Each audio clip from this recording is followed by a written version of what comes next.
రామానాయుడు గారితో యాక్చువల్గా మేము ఫిలిం ఫీల్డ్ 75లో మేము థియేటర్ కట్టినప్పటి నుంచి ఎంతో అంటే కొంత పరిచయం ఉంది. తర్వాత 90sలో కొద్దిగా ఎక్కువ పరిచయం అయింది. ఎందుకంటే నేను సిటీలో థియేటర్లు డిస్ట్రిబ్యూషన్ నెట్వర్క్ వారికి ఉండే, నా దగ్గర థియేటర్ కంట్రోల్ చేసేవాడిని. అప్పటి నుంచి వారి పరిచయం ఉంది. వారు గొప్ప వ్యక్తి. వారి 2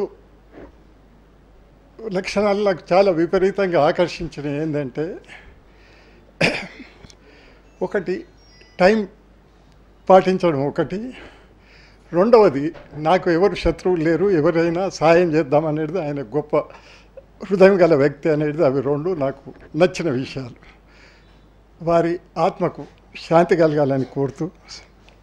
ఆయన పోయే ముందు కరెక్ట్గా 4 రోజుల క్రితం నేను, బంగారు గారు, సూర్యనారాయణ గారు, శేఖరబాబు గారు వెళ్ళి ఆయన చూస్తాను. మమ్మల్ని అందరినీ ఆయన గుర్తుపెట్టాడు, పేరు పెట్టి పిలిచాడు. ఒక 2 నిమిషాల తర్వాత ఇంకేంటి సూర్యనారాయణ అని అన్నాడు. అనగానే నేను వెళ్ళి ఆయన పక్కన కూర్చొని చేపట్టుకున్నాను. కళ్ళం నీళ్లు కారుతుంటే ఆపుకోలేకపోయి లేచి వచ్చేసి. అది ఆయనతో మాకున్న అనుబంధం. దాదాపుగా 40 సంవత్సరాల నుంచి సారథి స్టూడియో దగ్గర నుంచి మాకు చాలా రకాలుగా ఆయనతో అనుబంధం ఉంది. ఎవరైనా సరే ఫిలిం నగర్ చూస్తానికి వస్తే ఆ రోడ్డు మీద రాగానే ఎంతోమంది విజిటర్స్ వస్తూ ఉంటారు ఫిలిం నగర్ చూస్తానికి. ఇది మాధవ్ ఇల్లు, ఈ వెంకటేష్ బాబు ఇల్లు, ఇది మాడా గారి ఇల్లు, ఇది సత్యనారాయణ గారి ఇల్లు, ఇది రామానాయుడు గారి ఇల్లు చూసుకుని వాళ్ళు సంతోషపడుతూ ఉంటారు. అది ఫిలిం నగర్ గ్లామర్.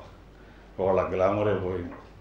ముందు తరాలు కూడా ఎవరు పుడ్చలేరేమో అన్నంత కన్ఫ్యూజన్ ఉందండి. ఎందుకంటే అటువంటి మహోన్నత వ్యక్తి ఇంకొకళ్ళు ఉండకపోవచ్చేమో. ఒక ప్రొడ్యూసర్గా, ఒక స్టూడియో అధినేతగా, వీటన్నిటికి మించి ఒక మహోన్నత వ్యక్తి. అసలు ఆయన మీద కాంట్రవర్సీ ఇంతవరకు 25 years నుంచి ఇండస్ట్రీలో ఉన్నాను సార్. ఎప్పుడు ఎవరు ఆయన మీద కాంట్రవర్సీగా ఒక్క మాట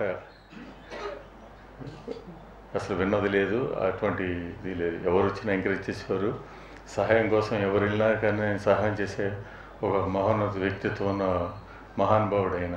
ఈరోజు ఇంత తొందరగా వస్తుందని మేము ఎప్పుడు ఊహించలేదు. మాకు గాడ్ ఫాదర్ లేరనే రోజు ఇలాగా అని మేము ఊహించలేదు. కానీ సార్ చెప్పినట్టు టైం చాలా ఉంది. మేము చెప్పుకోవాలంటే కార్మిక లోకం చాలా ఉంది. ఈ industry, Telugu film industry employees federation హైదరాబాదులో స్థిరపడిందంటే చాలామంది ఇండస్ట్రీ పెద్దలు ఉన్నారు. వాళ్ళ సహకారం, అందరి సహకారంతో, మా ఫిలిం నిర్మాతల సహకారంతోనే మా ఫిలిం ఇండస్ట్రీ ఎంప్లాయీస్ ఫెడరేషన్ ఒక స్టామినా, ఒక పద్ధతిగా వేల మంది కార్మికులకి అండగా నిలబడింది. భారతదేశంలో ఏ ఫెడరేషన్ కూడా కార్మికులకు, నిర్మాతలకు కొంచెం తేడాలే ఉంటాయి. కానీ ఇక్కడ మాత్రం నిర్మాతలే ఫెడరేషన్. ప్రపంచంలో గర్వించడానికి కారణమైంది శ్రీ రామానాయుడు గారు. వారు నిర్మించడం చిత్రాలు ఒకటే కాకుండా ప్రపంచంలో డిసిప్లైన్ అనేది ఎస్పెషల్లీ సినిమా నిర్మాతలకి, సినిమాలో ఉన్న కార్మికులకు కానీ, నటీనటులకి అందరికీ ఎంత డిసిప్లైన్ ఉండాలనేది ప్రతిసారి వారు చెప్తూ ఉండేవారు. వారి సమయ పాలన అన్నిటికంటే ముఖ్యమైనది. 6 గంటలకి ఏదైనా ప్రోగ్రాం ఉందంటే 5:55 నిమిషాలకి ఆయన రావటం. ఏమిటయా ఇంకా ఎవరు టైం మెయింటైన్ చేయకపోతే ఎలా?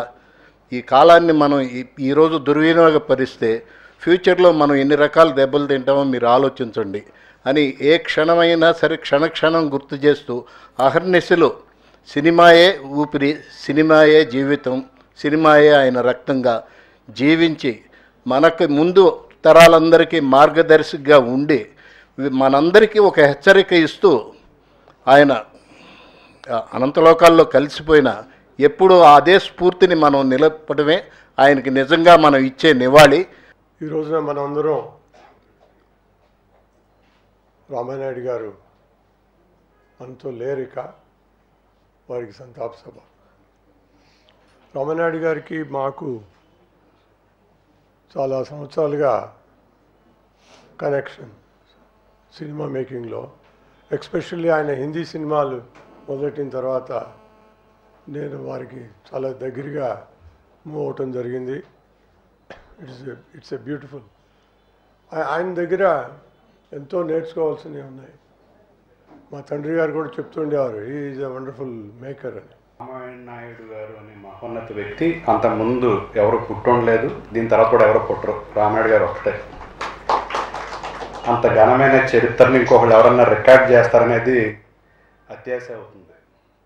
అది యూనిక్గా ఉండిపోయే మహోన్నత వ్యక్తి అయినా బహుశా ప్రపంచంలో ఇంతమందికి సంబంధ బాంధవ్యాలు ఉన్నటువంటి ఏకైక వ్యక్తి ఆయనేనేమో అనిపించింది.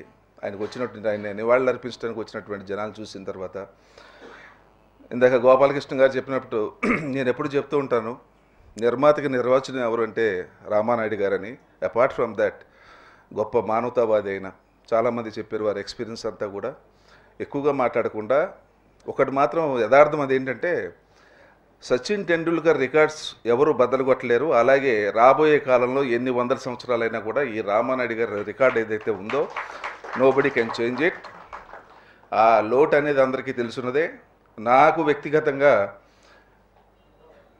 నేను వచ్చిన ఇండస్ట్రీకి వచ్చిన తర్వాత ఒకే సంస్థలో వారి సిస్టర్ కన్సర్న్స్ కానీ ఆయన సంస్థలు కానీ ఎక్కువ సినిమాలు చేసింది సురేష్ ప్రొడక్షన్స్. 8 చిత్రాల వరకు నటించాను. ఆ మహానుభావుడికి వారి ఆత్మ శాంతించాలని వారి కుటుంబానికి కూడా ప్రగాఢ సానుభూతి తెలియజేసుకుంటున్నాను. Thank you very much. Ramanaidu గారు ఆయన గురించి చెప్పే అంత వయస్సు కానీ అంత ధైర్యం కానీ మాకు లేదు. కానీ ఆయన ఎప్పుడు చూస్తూ ఉన్నాం. ముఖ్యంగా ఇక్కడ మేము సంతా సభలు పెట్టేటప్పుడు ముందుగా వచ్చి ఉండే వ్యక్తి రామానాయుడు గారే. ఆ టైంకి రావటం, ఇక్కడికి వచ్చి ఆయనకి మెసేజ్ వెళ్తే చాలు, మనం వెళ్ళాలి, ఇది మన ధర్మం, మన కర్తవ్యం, మనం అక్కడ అటెండ్ అవ్వాలి అని వచ్చి ఆ సభలో ఒక మంచి మాటలు మాట్లాడటం. దాన్ని చూసిన తర్వాతే మాకు అనిపించేది మనిషి అంటే ఇలానే ఉండాలి. అంటే ఆయన 149 సినిమాలు చేసినా ఏ రోజు మళ్ళా ఒక కొత్త సినిమా ఎలా తయారు చేయాలి అదే దాని మీదే దాసే ఉండేది.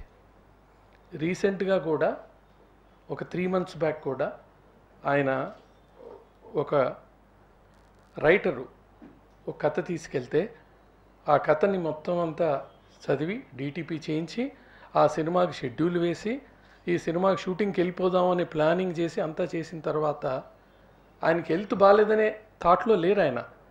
మనం ఇంకో సినిమా ఎందుకు చేయకూడదు అని సినిమా ప్లానింగ్ కూడా మొదలుపెట్టేశారు. మేము కూడా ఏంటి ఆయన సినిమా మొదలు పెట్టేస్తున్నారు అది ఇదని ఆ రైటర్ చెప్తుంటే మేము నమ్మలా. ఏంటి ఆయనకు ఒంట్లో బాగాలేదు కదా, లేదు మనకు బాగున్నా బాగాలేదు, మనం సినిమా కోసమే బతికాం, సినిమా కోసమే జీవించాలి, సినిమాలోనే మనం ఉండాలి అనే ఆ యొక్క గొప్ప మనస్తత్వం ఇంకెవరికి రాదండి. నేను రామానాయుడు గారి గురించి ఏం చెప్పడం నాకు అర్థం కావట్లే. ఫస్ట్ ఆయన నా దగ్గరకు వచ్చి ఆంధ్ర క్లబ్ మెడ్రాస్లో మా కొసరాజు రాఘవాచారి గారు నాకు చాలా కావాల్సినవాడు. ఆయన నన్ను పిలిచి, రాఘవ మన రామానాయుడు పెళ్ళి ఉంది, మనం వెళ్దామా అన్నాడు. అదేంటిది రామానాయుడు నన్ను పిలవకుండా మీరు పిలుస్తున్నారు ఏంటండి? ఆయన పిలుస్తారు, ఆయన నువ్వు వస్తావంటే నేను నువ్వు ఇద్దరు కలిసి మెడ్రాస్ నుంచి బాపట్ల దగ్గర చీరాల వెళ్ళాము. మీ ఆవిడ నాతో వాకింగ్ వచ్చినప్పుడు డైలీ చెప్పేది, మీ మదర్లో నానమ్మ రాఘవ గారు నాకు ఎప్పుడు కనపడేటప్పుడు నా పెళ్ళికి వచ్చి నాకు ఆశీర్వాదం చేసిన వాళ్ళు మీరు అనేది ఇప్పుడు కూడా మొన్న కూడా మాట్లాడుతూ ఉంటాం. ఒకటి ఇంకా చాలా చెప్పాలి, ఈయన పర్మిషన్ ఇయ్యరు.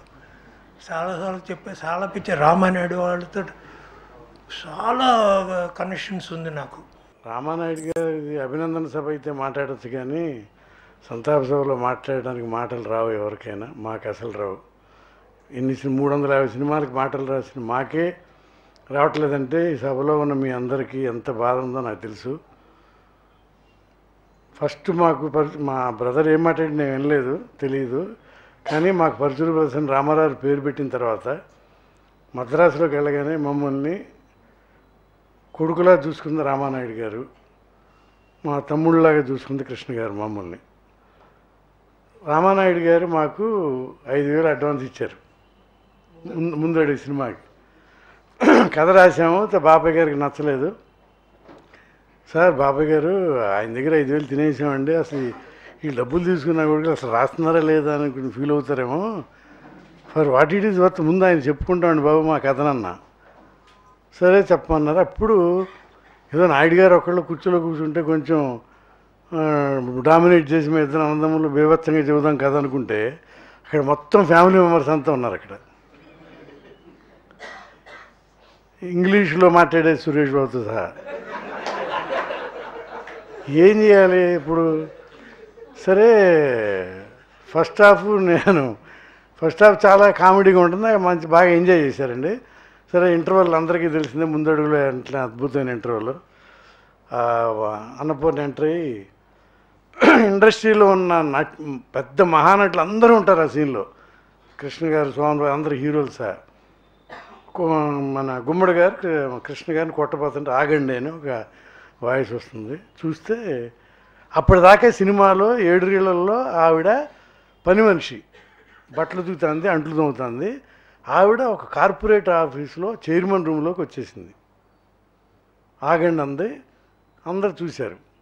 నేను ఒక్క సంతకం పెడితే మీ భవనాలు మీ అంతస్తులు 2 ముక్కలు అయిపోతాయి, నేను ఒక్క సంతకం పెడితే మీ ఆస్తులు ఇవన్నీ రెండుగా విడిపోతే ఒకదానికి నా కొడుకు యజమాని అవుతాడు అనేసరికి ఆడిటోరియం స్టన్ అయింది. ఎవరో తెలియదు అది. ఇది చెప్పాం, ఇంటర్వెల్ ఇదే ఇంటర్వెల్ అండి అన్నాం. అన్న తర్వాత ఆయనకు నచ్చింది నాయుడు గారికి. మళ్ళీ అందరు నా వైపు కూర్చున్నారు. సెకండ్ హాఫ్ చెప్పండి. సెకండ్ హాఫ్ మా తమ్ముడు చెప్తాడండి అన్న. ఈయన మా బ్రదరు అసలు వినిపించనే మొదలెట్టాడండి. ఇది చెప్పిన తర్వాత ఆయనకి నచ్చేసింది కదా, అంతే. అక్కడి నుంచి మొదలెడితే ఆ టైటిల్ అప్పుడు ఏంటంటే ఎంఎస్ రెడ్డి గారు ఎక్కడున్నారో ఆయన, ఈయనకి ముందడుగు నచ్చట్లా. సోగ్గాడు లాగా కృష్ణ గారికి ఒక టైటిల్ అప్పట్లో హీరోలకి అట్లా ఉండేవి. అంటే ఆ టైటిల్ పెట్టినంటే మాకేమో ఇష్టం ఉండేది. ముందడుగు అంటున్నాం. రికార్డింగ్ సాంగు ఆయన వచ్చారు ఎంఎస్ రెడ్డి గారు. ఏంటి అంటే వీళ్ళు కొత్త వాళ్ళు ఏదో ముందడుగు అంటారండి అని అంటారు నాయుడు గారు. వాళ్ళు ఏదో నీ చేత ముందడుగు వేద్దాం అంటే నువ్వెందుకు వెనకడికి వేస్తున్నావు అన్నాడు ఆయన. అస్సలు మీడియం అసలు ఆలోచించలే ఆయన, ముందడుగు అన్నాడు అంతే. అని ఒకసారి అట్ట ముందడుగు ఒక 5-6 వేసాడండి ఆయన. అంటే ఆయన ఎందుకంటే మేము ఇండస్ట్రీకి వెళ్ళిన కొత్త, మాకన్నీ ప్రతిదీ కొత్తగా వింతగా. మావాడేమో Telugu head of the department vice principal, నేను అకౌంటింగ్ జనరల్ ఆఫీస్లో సెంట్రల్ గెజిటెడ్ ఆఫీసర్ని. మాకు బాగా జీతాలు అవి ఉండే, హోదా ఉండేది. అంచేత ఆ హోదా ఎక్కడికి పోతుందండి? ఓవర్ నైట్ గబాల్ని పోదు కదా. ఒక ఆఫీసర్ హోదా నాకు పోదు, హెడ్ ఆఫ్ ది డిపార్ట్మెంట్ హోదా మావాడికి పోదు. అంటే తెగించి మాట్లాడేవాళ్ళం. ఈ దాదాపు 40 సినిమాల దాకా అయిపోయింది మన దృశ్యం దాకా. ఆ దృశ్యం అప్పుడు మా పక్కన కూర్చొని చక్కగా మాట్లాడారు. మొన్న కూడా ఒక 4-5 రోజుల క్రితం నేను ఆయన దగ్గరికి వెళ్ళా. కూర్చొని ఆయన పక్కన కూర్చున్నాను కాసేపు. ఆయన ఏదో చెప్పాలనుకున్నారు. ఆ తర్వాత నేను వెంకటేష్ బాబు సోఫాలో కూర్చుంటే లోపలికి డాక్టర్ తీసుకెళ్తే అన్నారు. మళ్ళీ నా దగ్గరికి వచ్చి నా ఎదురుగా కూర్చున్నారు. ఇలా అంటే నాకు కళ్ళం నీళ్ళు తిరిగి. ఎందుకంటే ఆయనతో ఒక 33 సంవత్సరాల నుంచి మాట్లాడుతున్నాం. ఆయన చెప్పేది నేంటో, నేను చెప్పేది ఆయన. ఇప్పుడు ఆయన ఏం చెప్పలేకపోతున్నాడే. ఇలాంటి పరిస్థితిని మనం చూడాలో భగవంతుడా అనుకుని బాధ వేసింది. కానీ నేను తిరుమలలో ఉంటే ఆ తిరుమలలో దేవుణ్ణి చూసుకుని రాగానే ఆ మధ్యాహ్నానికి వార్త చెప్పారు. చాలా బాధ వేసింది. అక్కడి నుంచినే ఒక వెంకటేశ్వర స్వామి కోరుకున్నా, స్వామి నువ్వు చాలా గొప్ప దేవుడివి, ఒక మహానుభావుడు. వార్త ఇప్పుడు విన్నాను, డైరెక్ట్గా స్వర్గానికి తీసుకెళ్ళిపోయిన ఆత్మ శాంతించాలని మనసారా కోరుకున్నాను. అక్కడ నాయుడు గారు మన మధ్య లేకపోవటం మనందరికీ చాలా బాధాకరమైన విషయం. బిగినింగ్ స్టేజ్లో తిరుపతిలో 80వ సంవత్సరం ఆ ప్రాంతంలో నాయుడు గారికి డిస్ట్రిబ్యూషన్ ఆఫీసులన్నీ నవేగా ద్వారా రిలీజ్ చేసేవారు. ఆ టైంలో సీడెడ్లో విజయ పిక్చర్స్ ద్వారా సినిమా రిలీజ్ చేయడంతో ఆ రోజుల్లో దేవత అనే సినిమా 90,000 రూపాయలు నేను తిరుపతి హైర్ చేస్తే ఆ రోజుల్లోనే నాకు దగ్గర దగ్గర ₹1,00,000 1,20,000 పైన మిగిలింది. రిలీజ్కి 3 రోజుల ముందు మా థియేటర్కి ఒక 430-40 పోస్టర్లు వచ్చాయి. 2 రోజుల ముందు 2వ వారం పోస్టర్లు వచ్చాయి. అంటే సినిమా అంటే ఒక ఫ్యాషన్తో ఎన్నో సంవత్సరాలు 76 నుంచి చిన్నప్పటి నుంచి ఉన్నా 80వ సంవత్సరం హైర్ చేసిన సినిమాకి 2వ వారం పోస్టర్ రిలీజ్ కాకముందు మా థియేటర్కి 430-40 పంపించారు ఆయన. బండలు ఓపెన్ చేసి మా కుర్రాడు తెలిస్తే దాంట్లో రిలీజ్ పోస్టర్లు ఆల్రెడీ వచ్చాయి. ఇంత పెద్ద బండలు మళ్ళీ ఏంటి వచ్చిందనంటే నేను హైర్ చేసిన పోస్టర్ల మీద ఆయనకుండే ప్రేమ. ప్రతి సినిమా రిలీజ్కి కొండకు వచ్చేవారు, ఖచ్చితంగా మేము ఆయన కలిసేవాళ్ళం. ఆయనకి పుత్తూరు దగ్గర వడమాలపేట దగ్గర రైల్వే బ్రిడ్జి ఒకటి ఉంది. అక్కడి నుంచి కానీ పోస్టర్ కనబడకపోతే అది ఎవరి సినిమా అయినా కానివ్వండి ఖచ్చితంగా అడిగేవారు. ఇప్పుడు రామానాయుడు గారు తీసిన సినిమానే కాదు, బయట వాళ్ళ సినిమా అయినా సరే మీరు ఎందుకు దాన్ని సరిగ్గా చేయలేదు పబ్లిసిటీ. అసలు ఆయన దగ్గర చాలా నేర్చుకోవాలి. అది చూసిన తర్వాతే నేను పబ్లిసిటీ అంటే ఎలా అంటించాలి అనే దాని మీద కూడా సపరేట్గా నేను ఒక 10 మంది మనుషుల్ని పెట్టుకొని నాయుడు గారి కోసంగానే ప్రత్యేకంగా అన్ని తిరుపతి చుట్టుపక్కల ఆయనకి తిరుపతి ఒక ప్రత్యేకమైన నమ్మకం. అందరికీ నమస్కారం. ఇన్నేళ్ళుగా తెలుగు ఫిల్మ్ ఇండస్ట్రీ అందరూ మీరు చూపించిన ప్రేమ చాలా థ్యాంక్స్ అండి. To be honest, he doesn't love many things, but he used to love only the film industry. ఎందుకంటే even in his last days there was only one thing he used to think about is his cinema, and I'm really proud to be his son, and I'm again thanking you for all his love and all your love you've given to my father. Thank you very much. నా వంతు నేను ఒక సామాన్యుడిని అంటే మేనలుడు ఉండొచ్చు, కానీ నాకంటూ ఒక గుర్తింపు తీసుకొచ్చి నన్ను ఒక సినిమా నిర్మాతగా చేసింది మాత్రం రామానాయుడు గారు. ఎందుకంటే నేను డిస్ట్రిబ్యూషన్గా ఉన్నప్పుడు ఆయన సినిమా ఇవ్వమని అడిగాను. ఫస్ట్ ఆఫీసు పని నేర్చుకోరా అని చెప్పి జగపతి వెంకటేశ్వరరావు గారు ఆఫీస్కి పంపించి ఒక సినిమా కొని వాళ్ళ ఆఫీస్లో పెట్టి నన్ను అక్కడ ట్రైనింగ్ చేయించారు. తర్వాత డిస్ట్రిబ్యూషన్ ఆఫీస్ పెడదామన్నాం. 2వ సినిమా ఫ్లాప్ అయింది. తర్వాత దాన్ని ఇప్పుడు కాదులే తర్వాత అని చెప్పి అన్నారు. కానీ నేను సినిమాలు చేస్తూ మామయ్య బయట సినిమాలు కొంటే బాగాలేదు, మీ సినిమా కొందామని చెప్పి కథానాయకుడు సినిమాని అడిగాను నేను. అప్పుడు బాలకృష్ణ గారిది 3.5 లక్ష ఆయన జిల్లాకి. ఈయన వద్దురా అన్నాడు. కాదు మామయ్య నేను ఈ సినిమా కొంటాను, మీది డెఫినెట్గా హిట్ సినిమా, అప్పుడే రాణా పుట్టాడు ఆ సినిమాకి. అంటే లేదు నాది 5 లక్షలు రా అన్నాడు. 3.5 లక్ష బయట అయితే 5 లక్షలు అంటాడేందా అని అనుకున్నాను. సరే నేను 2 రోజులు ఆగి 4.5 లక్ష మామయ్య అన్నాను. నాది 6 రా అన్నాడు. ఆయన 6 అంటే నేను ఏంటి 6 అన్నారని మళ్ళీ 2 రోజులు ఆగి మళ్ళీ వెళ్ళి 5 లక్షలకి అడిగాను. నాది 7 అన్నాడు. ఏంటి మావయ్య 7 అంటున్నారన్న. అంతేరా నా సినిమా 7 అన్నాడు. అని కావాలంటే మన సూర్యనారాయణ గారి సినిమా ఉంది, నేను మాట్లాడిపిస్తాను, భలే తమ్ముడు కొనుక్కో 4 లక్షలకి అని చెప్పి ఆయన మాట్లాడి నైజాం తీసుకోరా అన్నాడు. నాకు వద్దు, మీ సినిమానే చేస్తాను. చివరికి సరే నేను 6.75కి వెళ్ళాను. ఆయన 9 అన్నారు. నాకు కోపం వచ్చింది. ఏంటి ఈయన 9 అంటాడు ఒక జిల్లాకి, ఇవ్వటం ఇష్టం లేదు అనుకున్నా. సరే వెళ్ళిపోయి రామారావు గారి సినిమాని 23 లక్షలకి కోపంతో ఆయన మీద ఆయన నాకు ఇవ్వలేదు అంటే నేను కొన్నాను అనుకుంటారని బ్రహ్మంగారి చరిత్ర 6 లక్షలకి అనిపించిన సినిమాని నేను 23 లక్షల రూపాయలు ఇచ్చి కొన్నాను. వాడు సీరియస్గా చూశాడు నన్ను. నాకు తెలియదు, నాకు ఎందుకంటే నేను గుర్తింపు లేదు ఓ సినిమా కొనాలి, నాయుడు గారు ఇవ్వలేదని. ఆయన బాధ ఏంటంటే ఆయన బంధువులతో వ్యాపారం అనేది ఇష్టం లేదు. ఒకవేళ సినిమా తీసి నష్టపోతే మళ్ళీ నేను వాడు వచ్చి నా దగ్గరికి బాధపడతాడు, వానికి ఎందుకు నష్టపో అని మన శ్రేయస్సు దృష్టిలో పెట్టుకొని ఆయన కావాలని ఎక్కువ రేట్ చెప్పి నన్ను కొనకుండా చేయాలనే ఉద్దేశం తప్పితే ఆయనకి నాకు ఇవ్వకూడదు లేకపోతే నా దగ్గర ఎక్కువ డబ్బులు తీసుకుందామని కదా ఆయన ఆ ఉద్దేశంతో చెప్పిన తర్వాత నాకు తర్వాత ఓకే ఒరే వద్దురా, ఎప్పుడు రా వద్దు, నీకు నష్టం వచ్చి మళ్ళీ నన్ను దానికి వస్తావు, నీకెందుకు నష్టం రావాలి, నువ్వెందుకు బాధపడాలి, తర్వాత నాకు సెంటిమెంట్ ఉందిరా, నేను ఏదైనా సినిమా బయటకు అమ్మితే ఆ సినిమా నష్టం వస్తుంది, నేను అట్టు పెట్టుకుంటే బెటర్, మళ్ళీ మీరు కష్టపడకూడదనే ఉద్దేశంతో ఆయన ఎప్పుడు బంధువులతో వ్యాపారం వద్దు అని చెప్పేవాడు. అందరు అన్నారు తాతకి సినిమా అంటే ప్రేమని, అది మీకు అందరికి తెలిసిందే. అంటే ఎంత ప్రేమ అంటే మమ్మల్ని ఎలా పెంచారంటే, చిన్నప్పుడు మాకు కృష్ణుడు ఎలా ఉంటారంటే రామారావు గారిని చూపించేవారు, రాముడు ఎలా ఉంటారంటే సోమనాథ్ గారి సినిమాలు చూపించేవారు. సో చిన్నప్పుడు నేను అలానే పెరిగాను, దేవుళ్ళు అంటే అలానే సినిమాల్లో ఉంటారని. అండ్ సినిమానే నాకు దైవం అయిపోయింది. నిజం చెప్పాలంటే నేను నాస్తికుడిని, నేను ఎప్పుడు దేవుడిని నమ్మలేదు, ఎందుకంటే దేవుడికి ఒక రూపం లేదని. కానీ ఈరోజు అర్థమైంది ఎందుకంటే నాకు దేవుడు అంటే ఇలానే ఉంటారని నాకు ఇప్పుడు అర్థమవుతుంది.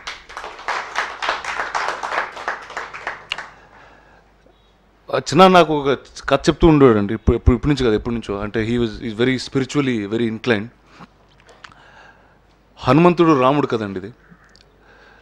ఫస్ట్ హనుమంతుడు రాముడు అంటే దయ్యం, రాముడు అంటే అక్కడ ఉంటాడు ఇక్కడ ఉంటాడు అని చెప్తూ ఉండేవాడంట. కొన్ని సంవత్సరాల తర్వాత కొన్నేళ్ళ రాముడితో తిరుగుతున్నప్పుడు తర్వాత రాముడు ఎక్కడ ఉంటాడంటే నా పక్కనే ఉంటాడు అన్న ఒక ధైర్యం ఉండేది హనుమంతుడికి. తర్వాత కొన్నాళ్ళ తర్వాత రాముడు ఎక్కడ ఉంటాడంటే ఇక్కడ గుండెల్లో ఉంటాడని అన్నారండి. సో ఈ రాముడు నాకు నా గుండెల్లోనే ఉంటారు ఇప్పుడు. నాకు చాలామంది చాలా మాట్లాడారు. అండ్ తాతతో పనిచేసిన ఒక వ్యక్తి నాకు ఒక ఈమెయిల్ పంపించారండి. నేను అది నాకు తెలిసి ఒక 20-30 సార్లు చదివాను అదే మెయిల్ మళ్ళీ. అండ్ అందులో ఆఖరి అక్షరాలు sums up everything that you all said. He said, your grandfather does not belong to you only, he belongs to the world. May his soul rest in peace. And that's all I have. I want to thank everybody and thank you for having this. Thank you very much.